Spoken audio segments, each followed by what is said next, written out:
أعوذ بالله من الشيطان الرجيم وأتموا الحج والعمرة لله فإن أحصرتم فما استيسر من الهدي ولا تحلقوا رؤوسكم حتى يبلغ الهدي محله يبلغ الهدي محله فمن كان منكم مريضا أو به أذى من رأسه ففدية من صيام أو صدقة أو نسك فإذا أمنتم فمن تمتع بالعمرة إلى الحج فما استيسر من الهدي فمن لم يجد فصيام ثلاثة أيام في الحج وسبعة إذا رجعتم تلك عشرة كاملة ذلك لمن لم يكن أهله حاضر المسجد الحرام واتقوا الله واعلموا أن الله شديد العقاب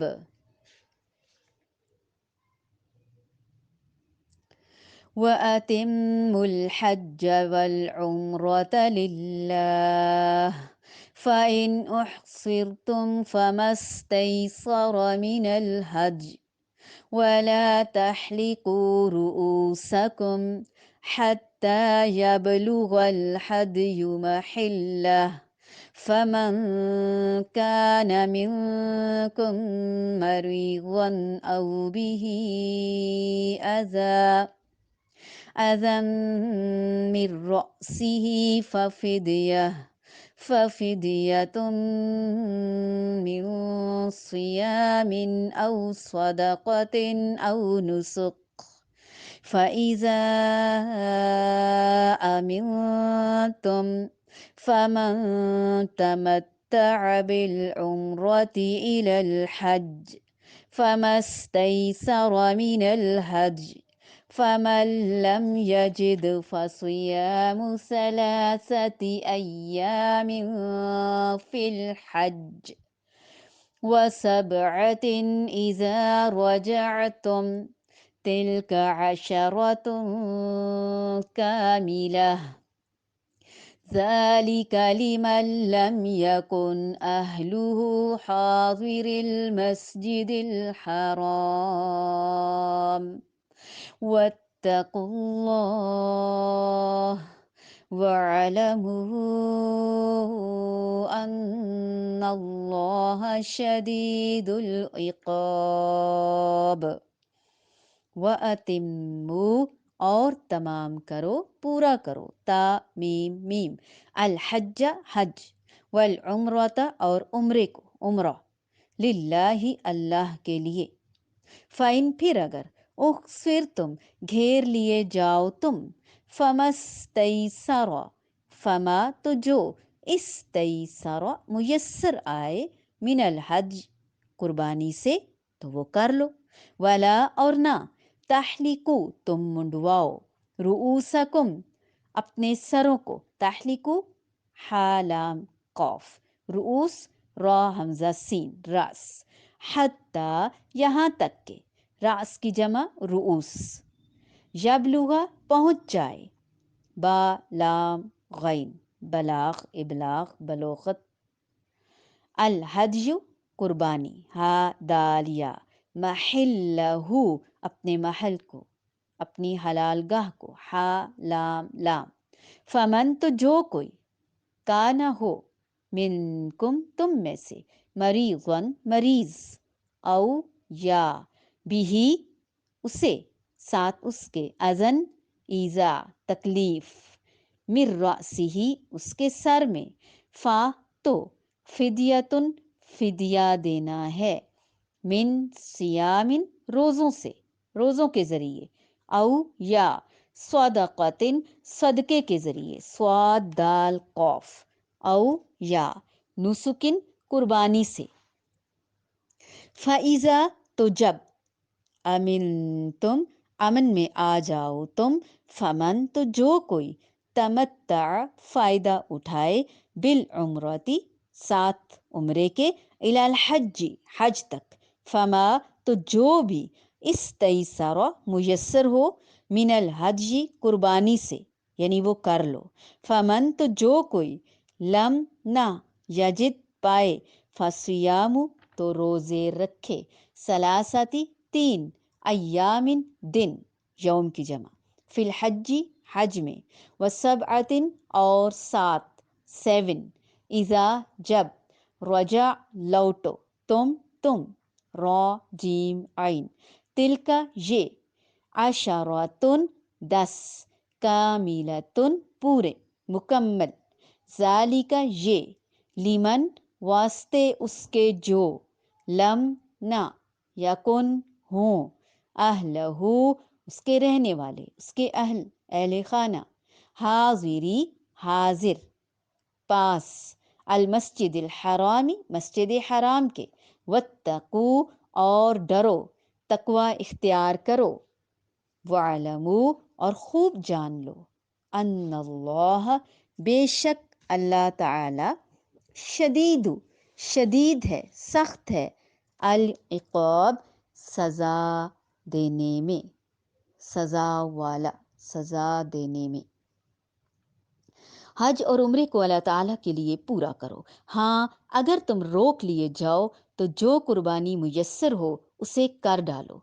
اور اپنے سر نہ منڈواؤ جب تک کہ قربانی قربان گاہ تک نہ پہنچ جائے، البتہ تم میں سے جو بیمار ہو یا اس کے سر میں کوئی تکلیف ہو جس کی وجہ سے وہ سر منڈا لے تو اس پر فدیہ ہے، خواہ روزے رکھ لے، خواہ صدقہ کر لے، یا قربانی کر دے، قربانی دے دے۔ پس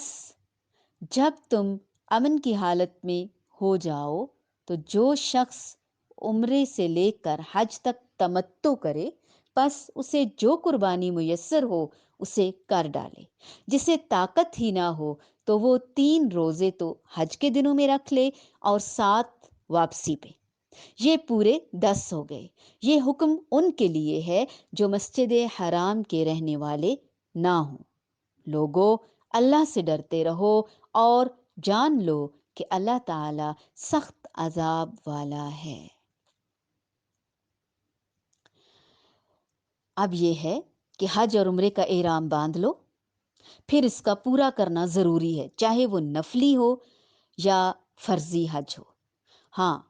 یعنی عمرہ جو ہے وہ بھی حج ہے، وہ حج صغریٰ ہے، اور ہر حج حج کبریٰ ہے، حج اکبر ہے۔ اگر راستے میں دشمن یا شدید بیماری کی وجہ سے کوئی نہ کوئی رکاوٹ آ جائے تو ایک جانور قربان کر دو، ایک بکری اور ایک گائے یا اونٹ کا 7واں حصہ بھی میسر ہو، وہیں ذبح کر کے سر منڈوا لو اور حلال ہو جاؤ، احرام کی حرمتوں سے باہر آ جاؤ، جیسے نبی کریم صلی اللہ علیہ وآلہ وسلم اور آپ صلی اللہ علیہ وآلہ وسلم کے صحابہ کرام رضی اللہ تعالی عنہم حدیبیہ کے مقام پر، وہیں حدیبیہ میں قربانیاں ذبح کر دی تھی انہوں نے، اور حدیبیہ حرم سے باہر ہے، اور آئندہ سال اس کی قضا دے دو، جیسے نبی کریم صلی اللہ علیہ وآلہ وسلم نے 6 ہجری والے عمرے کو قضا کی تھی 7 ہجری میں۔ اور جب تم امن میں آ جاؤ تو حج کو پورا کرو، وَأَتِمُّ الْحَجَّ، یعنی امن کی حالت میں اس وقت تک سر نہ منڈواؤ اور احرام نہ کھولو جب تک کہ تم حج کے سارے مناسک پورے نہ کر لو۔ اب یہ آپ پڑھتے پڑھتے بھی نیت بھی کر لیں ساتھ ساتھ، کیونکہ پیسوں سے کوئی نہیں حج کرتا، اللہ کے بلاوے سے۔ اور جب اللہ بلاتا ہے وسائل بھی دے دیتا ہے، کرائے کا انتظام بھی کر دیتا ہے، زیادہ راہ بھی دے دیتا ہے، اور بہترین زیادہ راہ تو تقوی ہے۔ تو اللہ تعالی ہمیں یہ سمجھا رہے ہیں،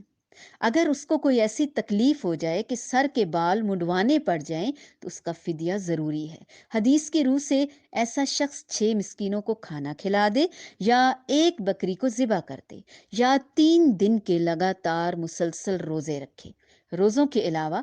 پہلے 2 فدیوں کی جگہ کے بارے میں بھی اختلاف ہے، یعنی بعض کہتے ہیں کہ کھانا اور خون بہا جو ہے وہ بھی مکہ کے اندر ہی ہوگا، لیکن بعض کہتے ہیں کہ جیسے روزے بھی اس کی جگہ متعین نہیں ہے، اسی طرح آپ یہ کام بھی کہیں بھی کر سکتے ہیں، کوئی جگہ متعین نہیں ہے۔ حج کی 3 اقسام ہیں: حج افراد، صرف حج کی نیت سے احرام باندھنا; حج قران، حج اور عمرہ دونوں کی ایک ساتھ یعنی ایک ہی دفعہ میں نیت کر کے احرام باندھ لینا۔ ان دونوں صورتوں میں تمام مناسک حج کی ادائیگی سے پہلے احرام کھولنا جائز نہیں۔ حج تمتع، اس میں بھی حج اور عمرہ دونوں ہی کیا جاتا ہے، دونوں کی نیت باندھی جاتی ہے، لیکن فرق یہ ہے کہ اس میں پہلے صرف عمرے کی نیت سے احرام باندھا جاتا ہے اور عمرہ کر کے پھر احرام کھول دیا جاتا ہے، اور پھر 8 ذی الحج کو حج کے لیے مکہ سے ہی دوبارہ احرام باندھا جاتا ہے۔ تمتع کے معنی ہے فائدہ اٹھانا، گویا درمیان میں احرام کھول کر فائدہ اٹھا لیا۔ اور حج قران اور حج تمتع دونوں میں ایک ہی ہدی یعنی ایک ہی بکری یا پھر اونٹ یا گائے کے 7ویں حصے کی بھی قربانی دینی پڑتی ہے۔ اس آیت میں ہی اسی حج تمتع کا حکم بھی بیان کیا گیا کہ متمتع حسب طاقت 10 ذی الحج کو 1 جانور کی قربانی دے۔ اگر قربانی کی طاقت نہ ہو تو 3 روزے ایام حج میں اور 7 روزے گھر جا کر رکھے۔ ایام حج میں جن میں روزے رکھنے ہیں وہ کون کون سے ایام ہیں؟ 9 ذی الحجہ یعنی یوم عرفات سے پہلے، یا پھر ایام تشریق۔ تمتع اور اس کی وجہ سے ہدی یا روزے صرف ان لوگوں کے لیے ہیں جو مسجد حرام کے رہنے والے نہ ہوں۔ اس سے مراد حدود حرم میں یا اتنی مسافت پر رہنے والے ہوں کہ ان کے سفر پر قصر کا اطلاق نہ ہو سکتا ہو۔ یقیناً سمجھ آ گئی ہوگی۔ اللہ تعالی ہمیں عمل کی توفیق عطا فرمائے۔ آپ کی آیت تھوڑی لمبی ہو گئی ہے، اس لیے میں اس کی تلاوت نہیں کر رہی، کیونکہ اس کی جتنی بھی ہم ایکسپلینیشن سمجھیں اتنا ہی کم ہے۔ ہم حج تو کر لیتے ہیں، عمل نہیں بدلتا، بعد میں اس کی تاثیر نہیں رہتی، یعنی ہم جیسے گئے ہوتے ہیں ویسے ہی واپس آ جاتے ہیں۔ ہماری نمازوں کا بھی یہی حال ہے،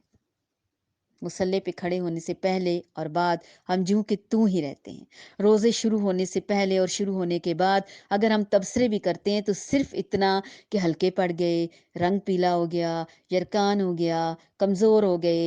تقوی، ایمان، کوئی اس بارے میں ہم نے کبھی ذکر کیا ہی نہیں، نہ کبھی حصول کی کوشش کی ہے۔ تو حج اور عمرے کی تعداد مقصود نہیں ہے، اس کی وجہ سے معاشرے میں ریاکاری مقصود نہیں ہے، دکھاوا نہیں ہمیں چاہیے، بلکہ خالص نیت کے ساتھ،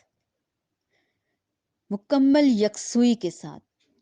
اللہ تعالیٰ کو راضی کرنے کی نیت سے، گناہوں کے دھو ڈالنے کی نیت سے،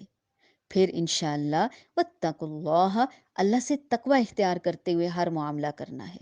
وَاعْلَمُوا، اور یہ اچھی طرح جان لینا ہے کیا کہ بے شک اللہ تعالی شدید العقاب ہے، سخت سزا والا ہے۔ جہاں وہ رحیم ہے، کریم ہے، غفور ہے، ستار ہے، وہاب ہے، وہاں وہ سزا دینے پر بھی قادر ہے۔ اپنے آپ کو اس کے غصے سے، اس کے ڈراوے سے، اس کے عذاب سے بچانے کی بھرپور کوشش کریں گے، حج اور عمرے کے ذریعے، قرآن اور حدیث کے ذریعے، صدقہ اور خیرات کے ذریعے۔ اللہ ہمیں عمل کی توفیق عطا فرمائے۔